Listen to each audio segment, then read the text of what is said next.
I supported Grover for 7 years, and I loved him for those same 7 years. He finally agreed to be with me.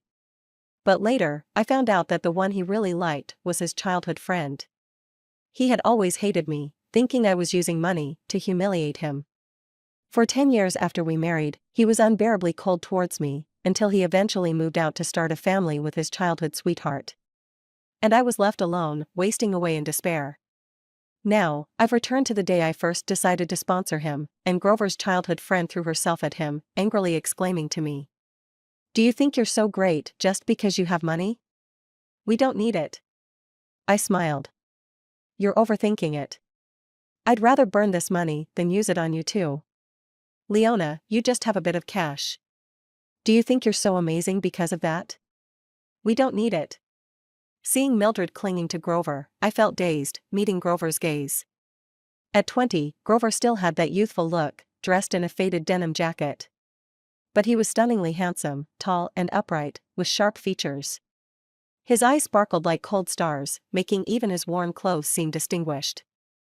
I couldn't help but take a step back, bracing myself against the table to steady my stance. How long had it been since I'd seen Grover like this? 10 years? Or maybe 20? Too long, I couldn't remember anymore. After all, that was all in a past life. Grover paused, surprised as he saw me step back. Mildred continued to ramble on, but I couldn't hear a thing. Everything in front of me was exactly as it had been in my past life. Just like before, he didn't want my sponsorship, and I stubbornly insisted on giving it to him. I'd liked Grover for 7 years, and I knew he came from a difficult background. His father was a hopeless gambler who, after losing all his money, would come home drunk and beat him and his mother. Grover's mother, unable to bear the abuse, eventually took her own life. Since childhood, Grover had scraped by collecting trash, working odd jobs, and relying on scholarships to get by in school. Under normal circumstances, our paths wouldn't have crossed. But he always did well academically, and in high school, the private school I attended gave him a scholarship to boost its admission rates, and that's how we ended up in the same school. Everyone in our circle came from wealthy families and had no interest in studying. We drifted through each day, just waiting to go abroad, earn a degree, and come back to take over the family business. But Grover was different. He had clear goals, studied hard during class, and went to work right afterward. Though he had no money, he never seemed embarrassed about it. He was always dignified, never feeling less than anyone else. That's when I fell for him. I liked him, so I couldn't bear to see him suffer. At that young age, I was naive, constantly forcing everything I thought was good onto him. When he didn't have time to eat breakfast, because he worked late, I'd bring him a lunchbox from home. "Grover, our family cook makes the best beef, try some. And here's some foie gras. My dad had it flown in especially, it's delicious." As an only child, I was spoiled, having grown up with everyone around me catering to my whims. I just wanted to give him the best of everything. But I completely overlooked whether he wanted any of it. Our classmates teased, "Leona, he probably doesn't even know what foie gras is, haha. He probably can't even afford chicken liver." I snapped back at them, "Mind your own business." I didn't notice Grover's fingers turning white as he gripped the lunchbox tightly. After a pause, he returned the lunchbox to me and said coldly, "Thanks, but no thanks." "Come on, Grover," a boy chimed in with a smirk. "If you get with Leona, you'd never have to work hard again, go ahead, make a move." "Yeah. Then your dad could gamble all he wants without worrying about your tuition, haha." Everyone burst out laughing. I slammed my hand on the table. "Shut up, all of you." They stopped laughing, but Grover abruptly stood up and left. I chased after him, trying to hand him the lunchbox. "Grover, ignore them. Just eat something, if you keep working like this, you'll wear yourself out." He stopped and spun around. I froze. His eyes were filled with nothing but hate and contempt. Teenagers have short memories. I soon forgot about that incident and kept pestering Grover. For him, I even started studying seriously so we could attend the same university. My father was thrilled, doubling my allowance. In college, Grover became even busier. He didn't qualify for financial aid, and his spot for a hardship stipend was taken by a classmate with connections. At his worst, he could only afford a single steamed bun each day, filling up on free soup. I couldn't bear to see it and offered to support him, but he refused. He worked 3 part-time jobs, eventually collapsing from exhaustion on the street. I couldn't stand it anymore and forced money on him. "Grover, why won't you take my money? Why are you pushing yourself so hard?" I went to his advisor and paid his tuition without telling him. By then, I had learned a bit more and knew to consider his pride. So, I'd always bring extra food, saying I couldn't finish it, so he'd share with me. When we went out, I'd claim I'd gotten free tickets and drag him along. Gradually, Grover and I seemed to be growing closer. I continued supporting him until he graduated. I even sponsored his childhood friend to make him happy. After graduation, Grover started his own business. He was a top student, and while still in school, he'd worked with friends to develop a game software, but he couldn't find any investors. Seeing him so downcast, I eventually asked my dad to invest in his project. I remember that night, Grover was unusually quiet. As I leaned against his shoulder, nearly drifting off, he suddenly asked, "Leona, why do you do all this?" Thinking he was finally acknowledging my kindness, I replied confidently, "Because I like you." "Grover, do you like me?" I tugged on his arm playfully. "I've been so good to you, if you still won't be with me, you'd be utterly heartless." Back then, I was only half joking. But when Grover didn't respond, I took it as silent consent. And just like that, we ended up together. 2 years later, Grover and I got married. Our wedding was a simple affair. Grover didn't want too many people, so we only invited a few close family and friends. All of them were mine. On his side, he came alone. After the wedding, Grover remained distant. I was foolish back then, thinking he was just naturally reserved. Since I had chased him for so long, I thought that if I kept being good to him, I could eventually melt his heart.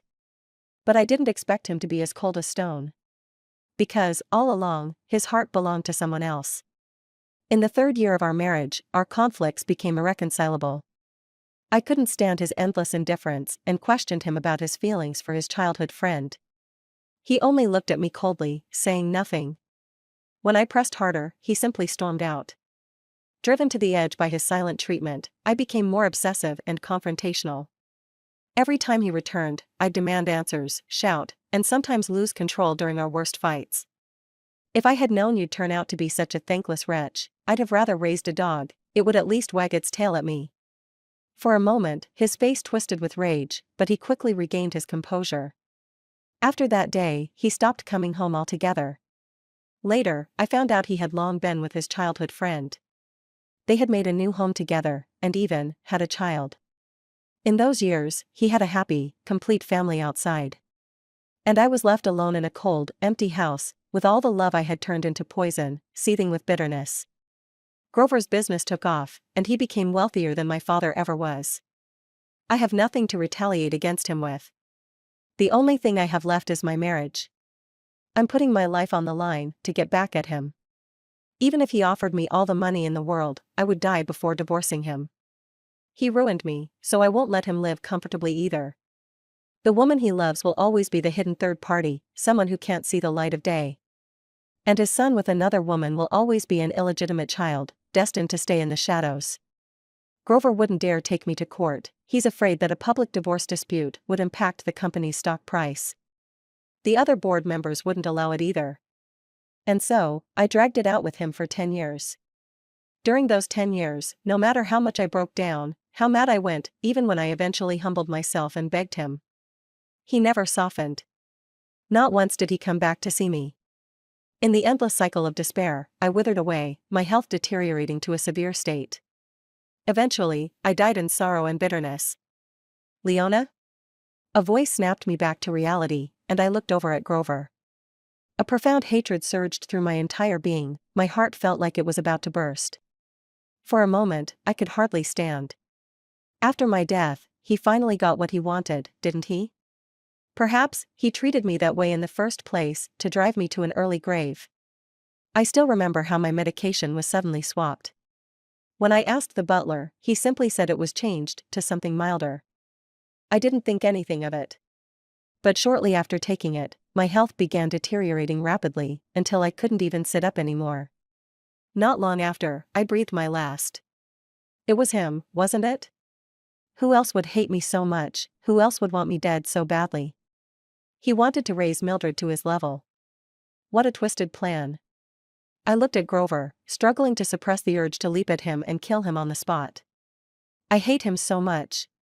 Except for being a little naive when I was younger and not respecting his pride enough, I don't believe I wronged Grover in any way. I didn't even force him to marry me. I had even asked him if he was willing, telling him that if he wasn't, I'd be willing to wait. But he ended up hating me this much. Just like in my previous life, Mildred started taunting me. Leona, do you think money makes you superior? What right do you have to look down on people like this? I looked at her. Dressed in a white dress, she appeared delicate and fragile, like a little white flower. This was the woman Grover loved, the one he would rather kill me than allow her to take my place. In my past life, it was the same. I was calmly discussing with Grover that if he felt uncomfortable, he could pay me back the tuition money once he started making money. I told him to think of it as a loan. But Mildred suddenly accused me of throwing money around to humiliate him, claiming I was insulting Grover. Later, during arguments with Grover, I gradually realized. He always felt I was throwing money at him, humiliating him. It was ridiculous. Watching Mildred's protective stance, I smirked. You're overthinking it. I'd rather burn this money than use it to support you too. Grover's face immediately changed. Mildred's expression blanked for a moment. What did you say? I smiled. Didn't you feel that my support was an insult? After all, we're classmates, I wouldn't want to humiliate you like that. So let's forget it. You two can keep working to support yourselves. Mildred's family situation was similar to Grover's. Her father had run off with a pile of debt, and her mother, who had fallen ill from working to support her, could now only lie at home. Perhaps it was due to their shared misfortune that she and Grover had always been close, she was constantly by his side. She loved tagging along whenever I went out with Grover. When I sometimes preferred not to take her, she would hide behind him with a pitiful look and ask, Leona, is it because I'm poor? Do you not want to be friends with me? Before I could say anything, Grover would shield her, saying sternly, if you think we're not good enough, then don't come with us. I had no choice but to bring her along. She would be there at every meal. She would look at the lobster on her plate, tilting her head and saying, do you eat like this every day? Then, with a wistful, envious tone, she would add, we really live in two different worlds. There were times when Grover and I were having a perfectly good conversation, but as soon as she made a comment like that, his expression would change. He would stop talking to me, his smile gone.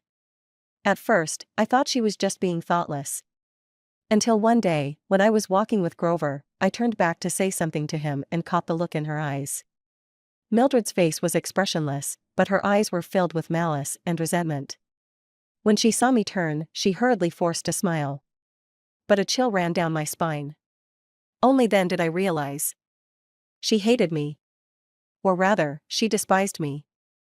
In the early days of my marriage to Grover, we did have a brief period of harmony. His company was starting to gain traction and had just landed its first big contract. At the celebration party, he drunkenly wrapped an arm around me, smiling as he said, baby, what do you want? Your husband will buy it for you. Feeling sorry for how hard he worked, I held him contentedly. No need, as long as you care, that's enough for me. But he insisted, stubbornly saying, a husband earns money to spend on his wife. I'm getting you a handbag, tell me which one you like. Even as he drifted off to sleep, he kept mumbling, Leona, I have money now. You don't have to suffer with me anymore. True to his word, he bought me a bag the next day. But before I could even react, Mildred showed up. She looked at the bag in my hand with an odd expression. Then she snatched it from me, laughing as she turned to Grover and said, well, I remember Leona had this bag back in college. Some guy who liked her gave it to her, didn't he? She thought it was too cheap back then and didn't want to carry it around. I had long forgotten if that was true. But Grover's face instantly darkened. He took the bag, walked out expressionlessly, and left. When I saw that bag again, it was on Mildred's shoulder. With a smirk, she casually said. Leona, Grover gave me this bag. You don't mind, right? Of course I minded, and I demanded she return it. She looked panicked, her eyes welling up with tears as she asked. You already have so many bags, why fight me over this one? You have so much, and I only have this one. Grover pulled me away with a grim look. Let go. If you didn't care about it, why fight with her? Or do you only want what others have? I was too proud to tolerate this, and we had a huge fight. It was only later that I understood. Mildred wasn't talking about the bag. She was talking about Grover. She thought I'd stolen him from her, and that's why she hated me so deeply. Leona, Grover suddenly grabbed my arm in a panic. Wait. I turned, stunned for a moment at the look on his face. There was an intense turmoil in his eyes, as if something inside him was about to break free. Even his voice was trembling. No, it's not supposed to be like this. Leona, why won't you support me anymore? Don't you like me? I was startled by his desperation. What's wrong with Grover? Has he gone mad? Is he upset because I didn't speak nicely to Mildred? But in my past life, he was always so cold and distant, never showing a hint of emotion. Has he lost his mind? I tried to pull my hand away. Let go of me. But he held on even tighter, his eyes red-rimmed. Leona, don't you like me anymore? Are you abandoning me? Now I was genuinely scared. Grover had never spoken to me like this before. My eyes widened in shock. Grover, have you lost your mind? Or are you possessed? He said nothing, just stared at me intensely, his expression fanatical and unyielding. Anger flared up within me. After everything he put me through in my past life, he still dares to glare at me? So, all this time you felt humiliated by my support, Grover? Or are you just shamelessly hoping I'll beg you to stay, freeloading off me? Mildred gaped, shocked at the way I was speaking to him. Of course she was. In my past life, this was when I liked him most. I'd carefully chosen every word, terrified of wounding his pride. But now, I don't care anymore. Grover, who do you think you are?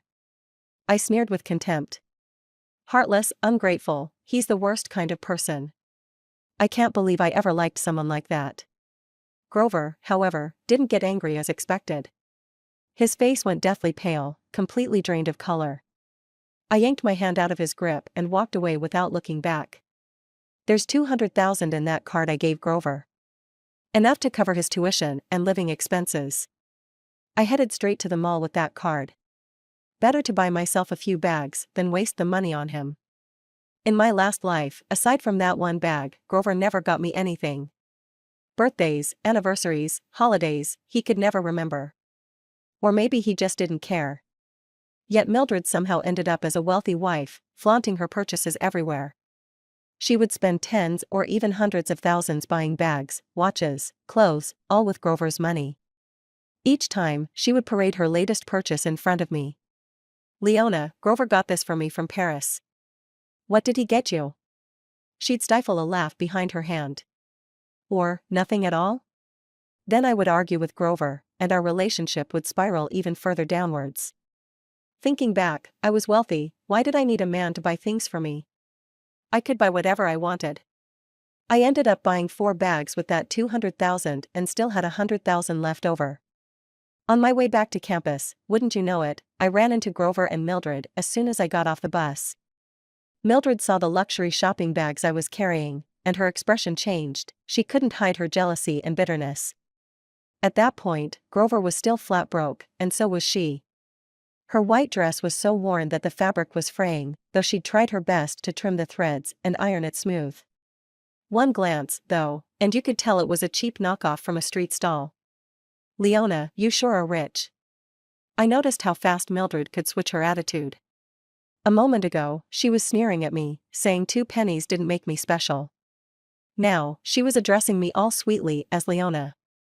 She glared at the Chanel bags in my hand, her fingers clenched tightly. A Chanel bag, huh? Must be pricey. Just one of those costs as much as a few years of our tuition. She leaned toward Grover, saying pointedly, we really are from different worlds. Before, whenever she'd say things like that, I'd always try to argue back. But I was never good with words, and Grover would only get angrier the more I said. Now? I couldn't care less. I smiled faintly. I guess you're not just broke, you're not very smart, either. Did you only just figure that out? I live in a 300 square meter apartment downtown, and you live in a 30 square meter basement. Of course we're not from the same world. Mildred's face turned green, her features twisted for a moment. I walked over and spoke each word slowly, looking her in the eye. Mildred, you will never be in the same world as me. You'll just stay jealous your whole life. Grover. She quickly switched tactics, trying to play the victim with him.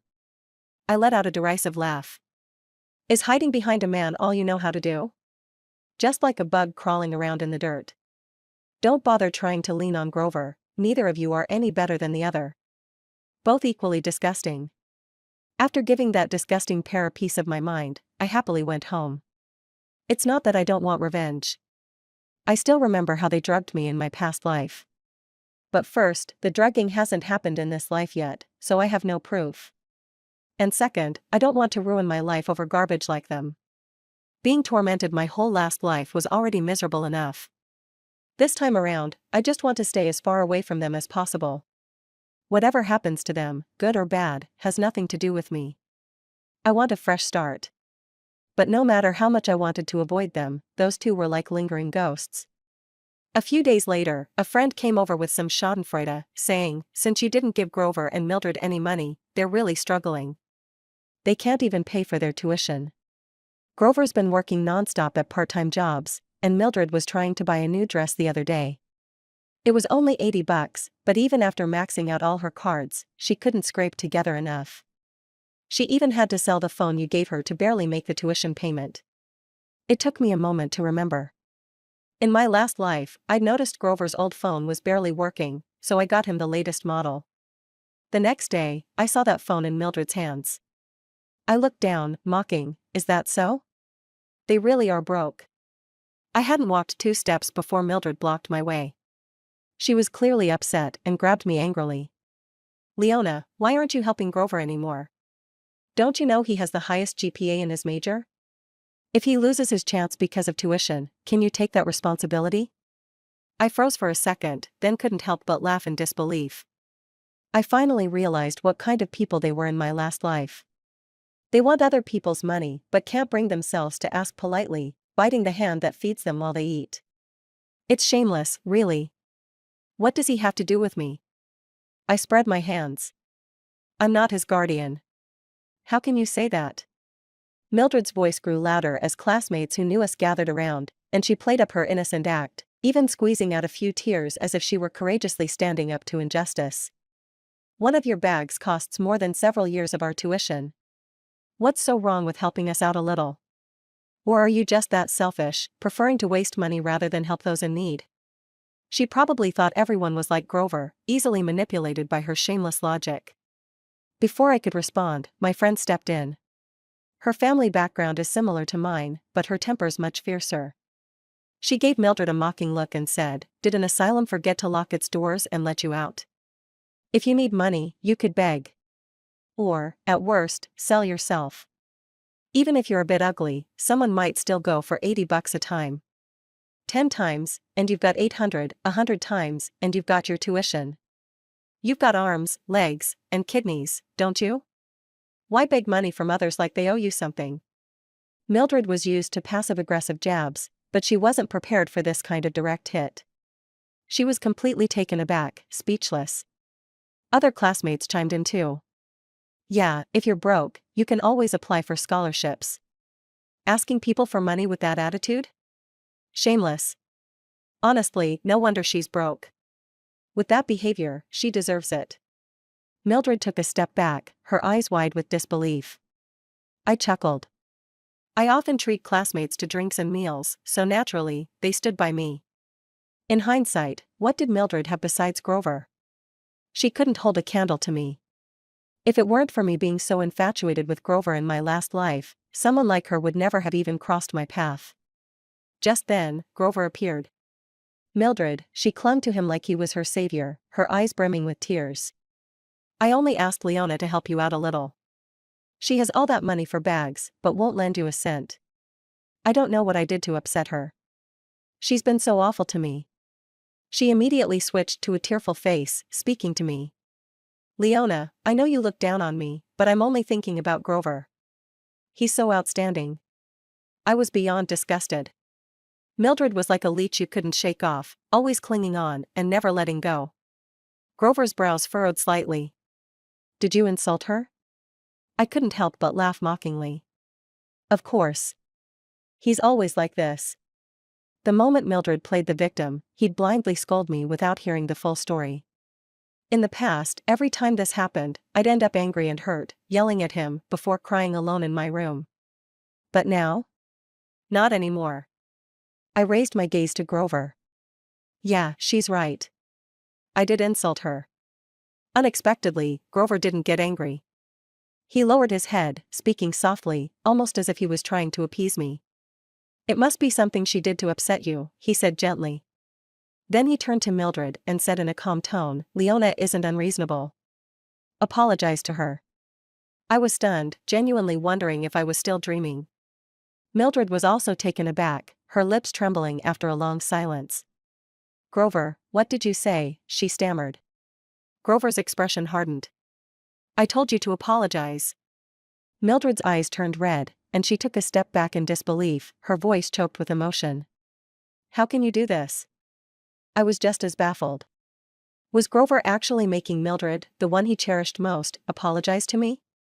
Had he lost his mind? A fleeting thought crossed my mind, could it be, he was also reborn? But I quickly dismissed the notion. Impossible.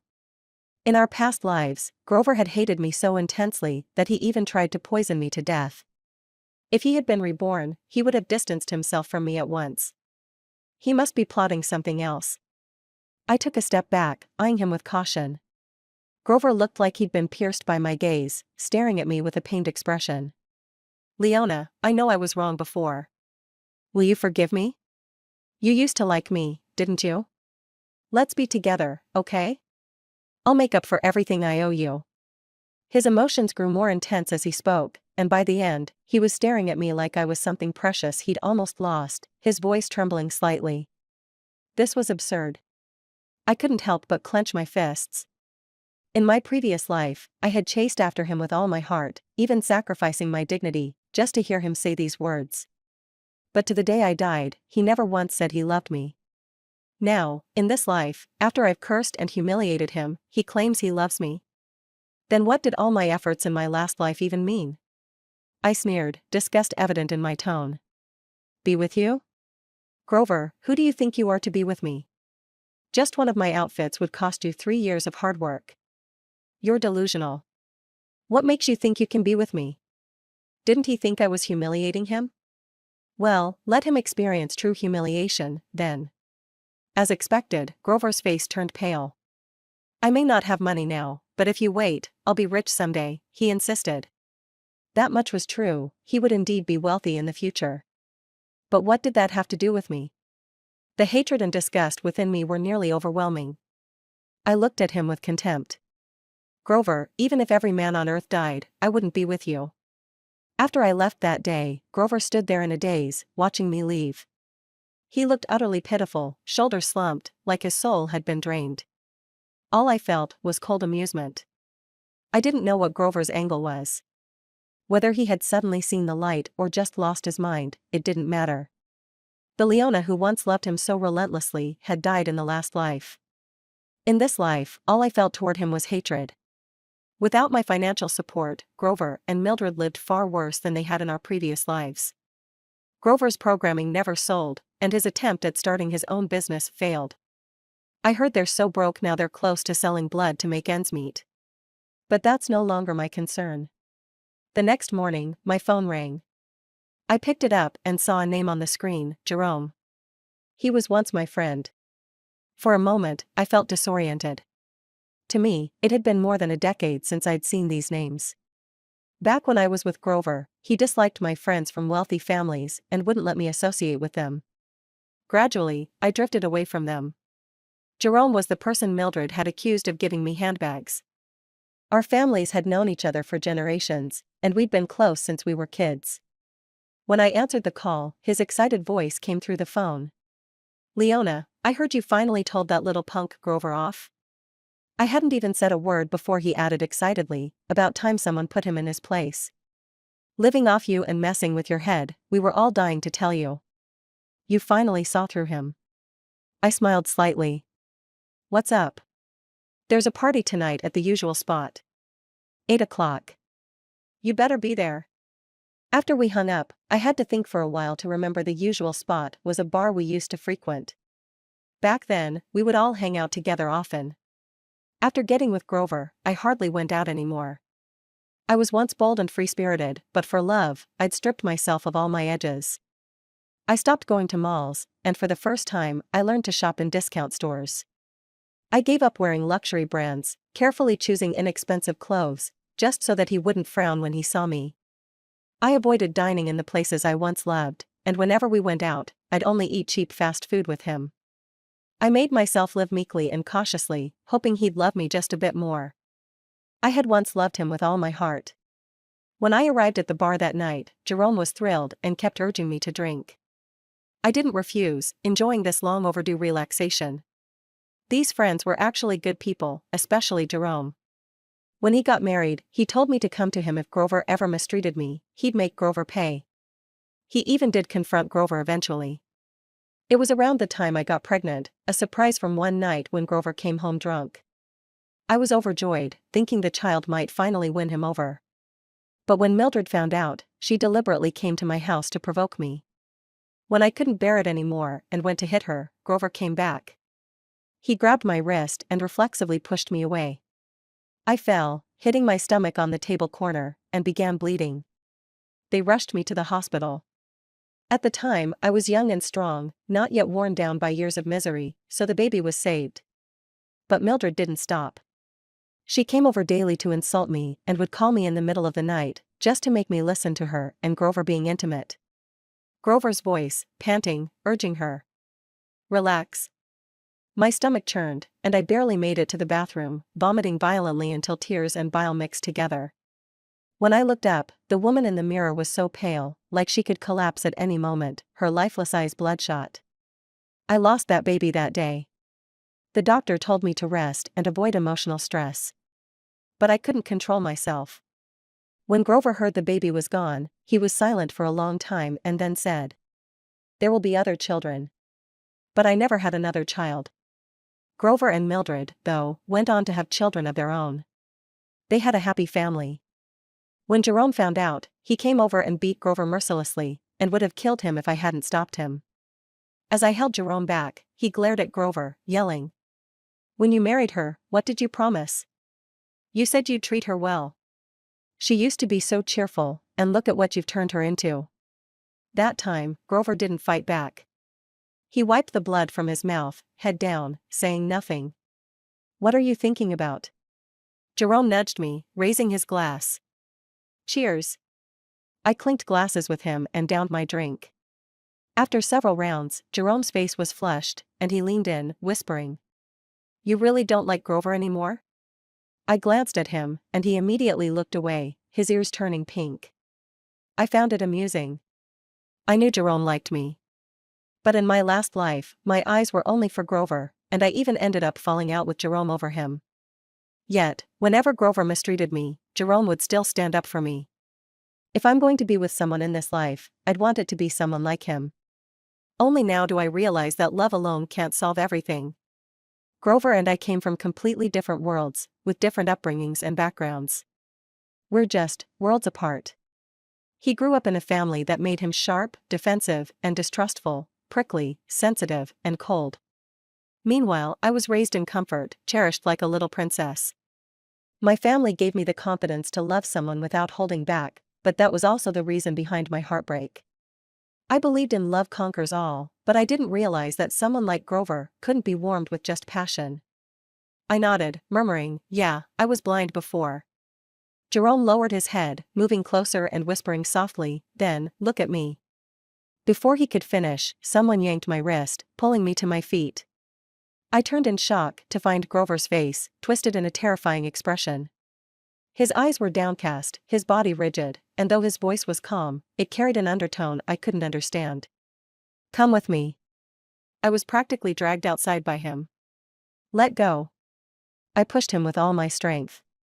Are you out of your mind? But Grover's grip only tightened, his hold almost painful.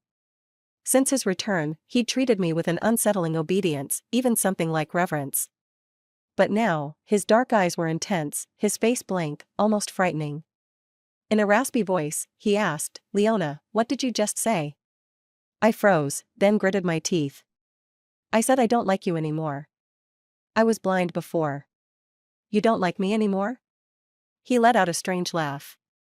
Then, grabbing me closer, he stared at me with eyes as cold as ice.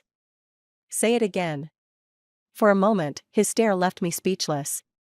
All that talk about loving me, about staying with me, about never leaving me, was it all a lie?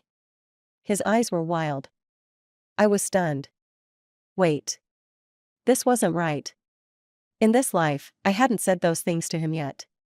I'd said them before we got married, in our past life. I couldn't stop shaking. How did he know? Grover quickly realized his slip and instinctively took a step back. I whispered, Grover, you came back too, didn't you? He was silent. The midnight wind howled around us, dry leaves scraping along the ground. Occasionally, a car would pass by, its headlights briefly lighting up the darkness, before fading again. Grover, I forced a bitter smile. How dare you? He had really come back too. After all he'd done in our last life, he still dared to say such things to me now. I'd said those words, and I'd meant them. But what was the result? I died with regrets. In this life, I just wanted to move on, to live well. But he'd torn open my scars all over again, mocking me with the reminder that I could never escape the pain. Grover was beginning to look panicked. Leona, let me explain. I was reborn too, but this time I've thought it all through. Last time I was a fool, blinded to how much I loved you. Let me make it up to you. Slap. Grover's face turned to the side. Grover. How dare you? I spat each word with all the hatred I'd stored inside. How dare he, after all that hurt, come to me now, saying he'd always loved me? That slap was everything I'd held back, unleashed with all my strength. A thin line of blood appeared at the corner of his mouth. He wiped it away casually, his tone still calm. Was that enough? If not, here, he grabbed my hand, pressing it to his cheek. Hit me again if it'll make you feel better. Even as he said it, his eyes turned red, and then, tears fell freely. I was shaken. Grover had never cried in front of me. Not even in his worst moments, when his father had gambled away his tuition money and came home to beat him up. He hadn't cried the next day when he went to school, covered in bruises. Even when he worked 3 jobs, hungry and exhausted to the point of fainting, he hadn't cried. I'd once thought he had a heart of stone. Yet here he was, crying in front of me. His tears washed over the blood at his lips, his whole body defeated. Hunched over, he pleaded, Leona, come back to me. If you hate me, you can kill me if you want. Just don't leave me. I felt like I was going crazy. Grover, are you out of your mind? He looked down, his voice shaking. I was so insecure. I was so defensive, thinking everyone was out to hurt me. I didn't dare like you. I couldn't believe you truly liked me. I was scared that, one day, you'd suddenly tell me I wasn't good enough, that it was all a game to you. Leona, I was an idiot. I deserved all of it. Hit me, curse me if you want. I'm begging you, just come back. He was sobbing, unleashing every emotion he'd held back. You don't know what it was like after you left, how I lived through those years. I couldn't hold back anymore. A cold laugh escaped me. Grover, didn't you love Mildred? In our last life, you poisoned me to be with her, didn't you? Poison? Grover froze. What poison? You're still pretending? I gripped the railing, unsure I could hold myself back from slapping him again. My medicine was switched later. I was recovering at first, but the more I took, the worse I got, until I bit down hard on my tongue, the bitterness flooding my mouth. The man I'd loved had killed me for another woman. Even just saying it again was unbearable. I didn't. Grover burst out. I never did. I told the housekeeper to take good care of you. How could I have wanted to kill you? We exchanged a look, realization dawning in both our eyes. If it wasn't him, the only person left close enough to interfere was Mildred. So it had been Mildred who killed me. I was conflicted, but not surprised. Dead was dead, what did it matter who was behind it? Even if it wasn't Grover, Mildred had done it for him, so he couldn't escape the blame. A heavy weariness settled over me, spreading through my body. Love. Hate. I was so tired. All I wanted in this life was to stay far away from him and live in peace. Suddenly, the rain poured down, soaking Grover as he stood in the storm, his face wet with what could have been tears or rain. Leona, please. What about Mildred? My face was expressionless. You two even had a child in our last life. What's there to say? Grover was silent for a long time before he finally said, hoarsely, she got me drunk. It only happened that one time. I let out a mocking laugh and said nothing. Grover looked down even further. From the start, the only one I loved was you. I never loved Mildred, he continued. Just then, a woman's voice rang out from the shadows. Then what am I to you? Mildred stepped out from the darkness. She was wearing that old white dress, soaked and clinging to her. Grover. Her face was blank, but there was a glint of madness in her eyes. If you love her, then what am I? All these years, I've been by your side. What am I, then? Grover clenched his fists, looking at her with nothing but hatred. Mildred looked like she hadn't been reborn, she was still the same as she was in the last life. She hadn't poisoned me yet, so there was no revenge to take. Grover understood, saying nothing. Mildred looked startled. You hate me? Grover, do you really hate me? If you hadn't been manipulating my relationship with Leona, things wouldn't have come to this, he said coldly. Manipulate? Mildred laughed. Grover, she dropped the pretense, if you weren't so insecure and arrogant, how could I have manipulated you? You're the one with the dark heart, wanting her, but too afraid to go for it. And now, you're trying to pin it all on me? Grover's temples were throbbing. Leona. Mildred tilted her head, her expression innocent and clueless, as if she were just asking a trivial question. You already have everything, why do you still have to fight with me for Grover? She didn't seem to need an answer from me, and continued talking. You come from a good family, you're beautiful, everyone surrounds you, loves you, and pampers you. Anything you want, they'll deliver to you without you even asking. So many people like you, why do you still want to take Grover away from me? Her voice trembled with barely contained frustration. I only have him. Why do I only have this one person, and you still want to take him away? You already have so much. I answered calmly. Grover is a person. Who he likes is his choice. I can't force him. And besides, I've never won. I lost, completely and utterly. Is that so? Mildred took a step toward me, and only then did I notice she had been hiding something behind her back. An ominous premonition washed over me, and just as I began to step back, she suddenly pulled out a knife and lunged at me. Die. Her face twisted, her eyes wild. If you're dead, Grover will still be mine. Leona, why are you so happy? You deserve to die. She was too close, and I couldn't dodge in time. Her bloodshot eyes were reflected in my wide pupils. Just then, a strong force suddenly pushed me aside. The sickening sound of the blade slicing into flesh was drowned out by the rain, and Mildred stood frozen, staring at Grover, who was now in front of me. Her fingers trembling on the knife's hilt, she stammered. Grover. I stumbled back and turned around. The knife had already sunk deep into Grover's abdomen. The blood seeped out, turning pink in the rain. He seemed unaware, only smiling faintly at me. As long as you're okay. By the time we got to the hospital, Grover was unconscious. He had lost too much blood and was immediately rushed into the ICU. Mildred was taken away by the police. It wasn't until the third day that Grover woke up. I walked into the room and looked at him, feeling 1,000 words stuck in my throat, but I couldn't say a thing. He looked so weak, his face pale as paper, yet he still forced a smile. Leona, you're okay. I felt so conflicted. Why did you take that knife from me? His lashes lowered. I don't know. I just didn't want you to get hurt. Mildred's knife had been aimed directly at my heart. Luckily, Grover was tall, so it didn't hit anything vital. What are you going to do now? I suddenly asked. Grover quickly understood my meaning and smiled bitterly. Whatever needs to be done, I'll do it. To be honest. She was your wife in your past life, the one who had your children. I sat on the other bed. He whispered, but she killed you. I fell silent. Grover coughed a few times, his features contorted with pain for a moment. Then, in a hoarse voice, he said, Leona, I really know I was wrong. I was so ridiculous before, if I could. His voice caught, his lips trembling uncontrollably. If I could change, would you? No. I interrupted him. You saved me, but in my past life, I died because of you. We're even. Even if you took a knife from me, it doesn't erase the hurt you caused me.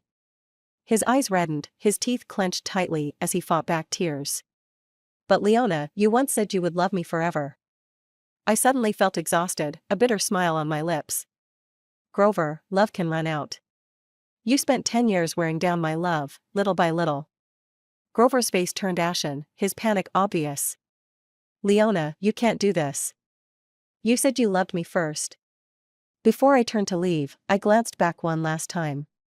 Grover had lost so much weight, and his hospital gown hung loosely on his frame. His brows and eyes still held the features of the boy I had once loved. But his soul had aged. Maybe we did love each other, but the timing was wrong. But now, I whispered, Grover, I really don't love you anymore.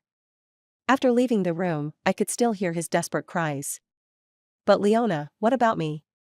Why did I go through all of this, just to hear that you don't love me anymore? I might as well have died in my past life. I lowered my head, my eyes dry. I couldn't cry anymore. Because all those tears had already dried up in my past life. I walked away quickly, leaving his cries behind.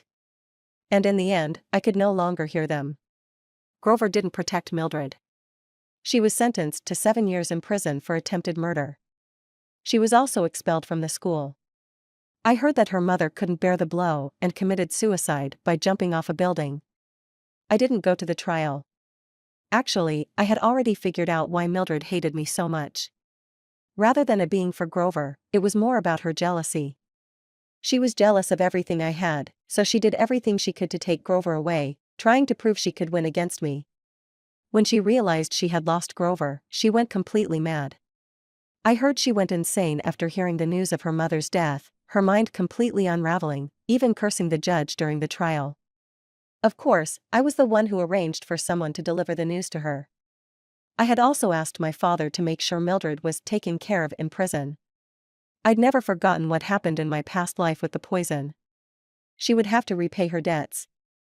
3 years later, I married Jerome. His family put great importance on the wedding, hosting a grand banquet, and inviting all the prominent figures in the city. The event was extremely grand. Just as we were about to take the stage, his secretary suddenly ran over, holding an envelope. There was nothing written on it. This envelope contains a check for $2 million. I verified it, and it's real, but there's no name on it. He frowned. What should we do with this? Jerome and I exchanged a look, both of us already guessing who it was from. Grover certainly had the ability, and despite his first business venture failing, he quickly started over and ultimately succeeded. He smiled. All right, since someone is eager to send money, we'll accept it. Just then, my phone suddenly rang. It was a text message. An unknown number, with no greeting or closure, just one sentence. If he treats you badly, come back. I will wait for you forever. Jerome sneered. Let him wait. He won't ever get what he wants in the next life. I deleted the message in front of him, blocking the number as well. Let's go, I smiled at him, linking my arm with his. They're waiting for us.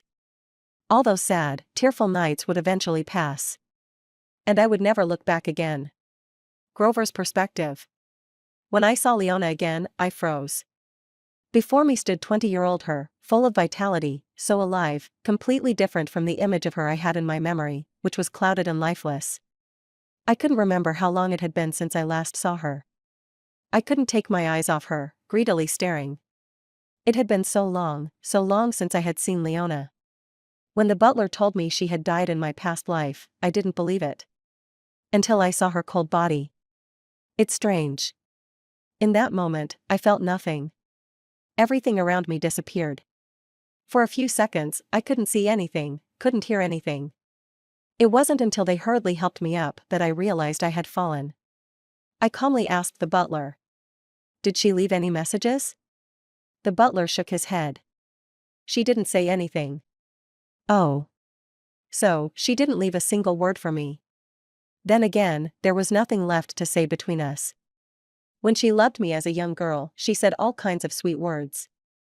Then we turned against each other and dragged out all the painful memories. She cursed me to die, I called her worthless. What else was there to say? The good and the bad, it was all said and done. It was at that moment I suddenly felt a dull pain in my chest. The pain started off subtle, not very sharp, but soon it spread viciously, drilling through every inch of me. It felt like my heart was being pierced with countless holes, and the pain was so intense that I had to kneel to brace myself. I looked at Leona. She was lying quietly in bed, with no reaction whatsoever. If this had happened before, no matter how much we fought, she would have come over to check on me. She was always so silly like that. But this time, she wouldn't even spare me a glance. Of course, she's dead. Dead, completely gone. She will never appear before me again. I thought this, but I wasn't sad.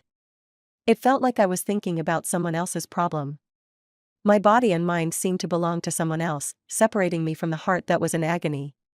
What should I do? What a hassle, I thought. I still have a meeting tomorrow.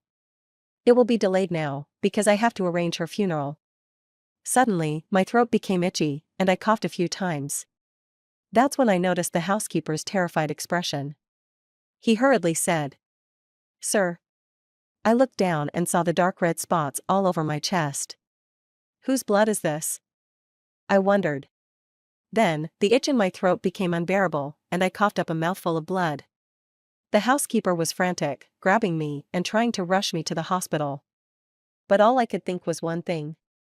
So this is my blood. After Leona died, I didn't cry like I thought I would.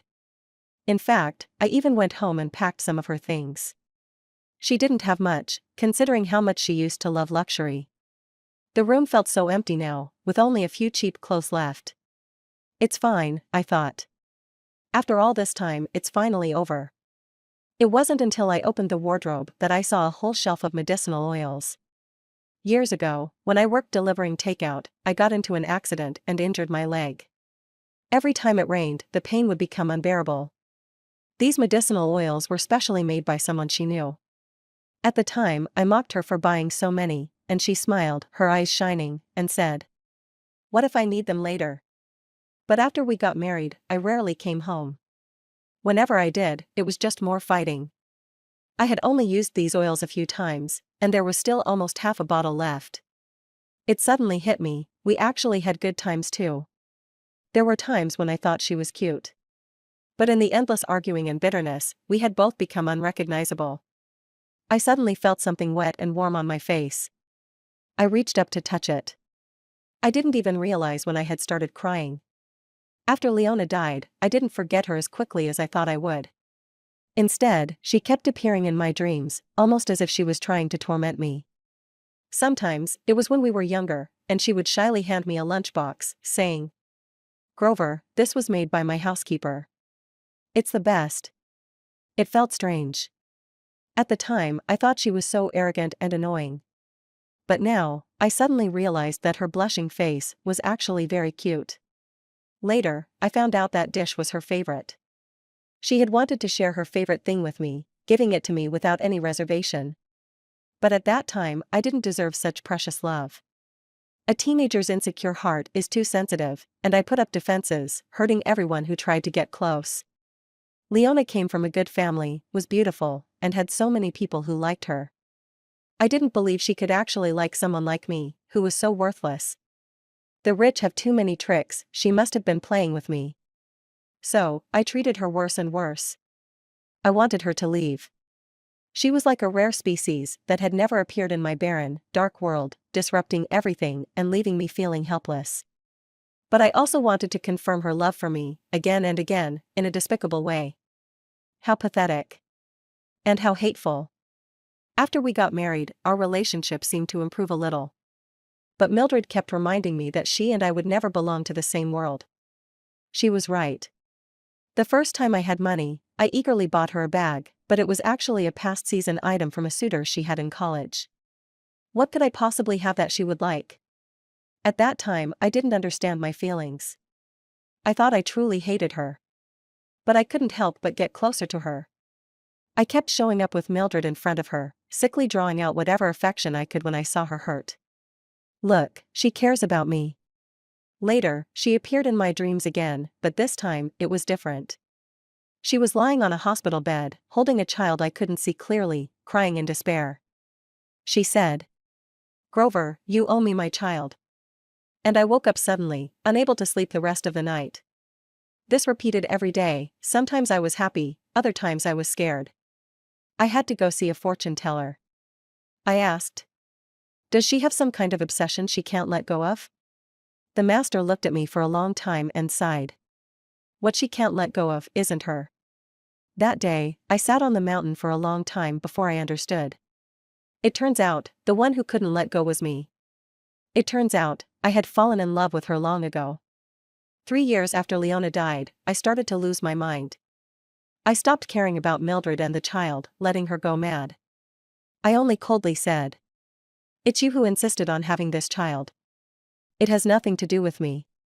On Leona's birthday, I mixed alcohol with 2 bottles of sleeping pills. To be thorough, I even slashed my wrist. The unbearable pain gradually turned numb. Suddenly, a cool breeze brushed past me. The sunlight was warm, and the sound of birds filled my ears.